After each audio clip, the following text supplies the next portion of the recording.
কোন বান্দা যদি আল্লাহর নবীর দুরূদ শরীফ পড়ে দোয়া করে, দুরূদ শরীফ শেষ করে দোয়া শেষ করে, আল্লাহ পাক রব্বুল আলামিন বলেন কোন বান্দা যদি নবীর উপর দুরূদ শরীফ পড়ে আমল বندگی করতে পারে, তাইলে ওই বান্দার দোয়া আল্লাহ তাআলা ডাইরেক্ট কবুল করে। সুবহানাল্লাহ।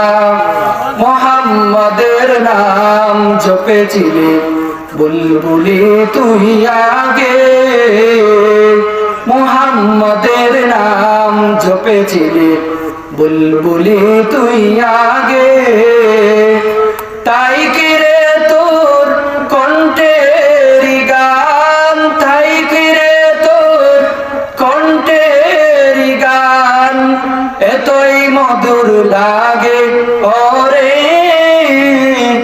এমন মধুর লাগে। মুহাম্মাদের নাম জপেছিলে বুলবুলি তুই আগে, মুহাম্মাদের নাম জপেছিলে বুলবুলি তুই আগে।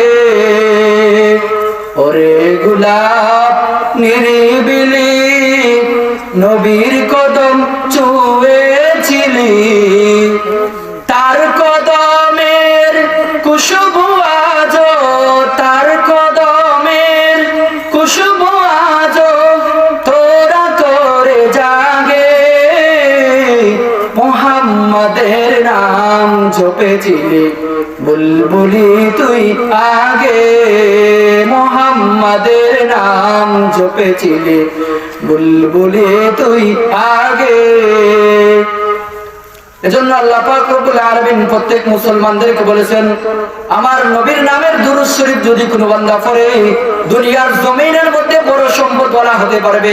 আমার নবীর দুরূদ শরীফকে যদি প্রতিদিন দৈনন্দিন আমল বানাইতে পারে, আল্লাহ পাক রব্বুল আলামিন ওই বান্দার যত মামলা মুকদ্দমা আছে, ওই বান্দার যত পেরেশানি আছে দুনিয়ার জমিনের মধ্যে, ওই বান্দার যত বিপদ আছে দুনিয়ার জমিনের মধ্যে যত ঋণ আছে, নবীর দুরূদ শরীফ পড়ার কারণে আল্লাহ তাআলা ওই বান্দাকে মাফ করে দিবেন। সুবহানাল্লাহ।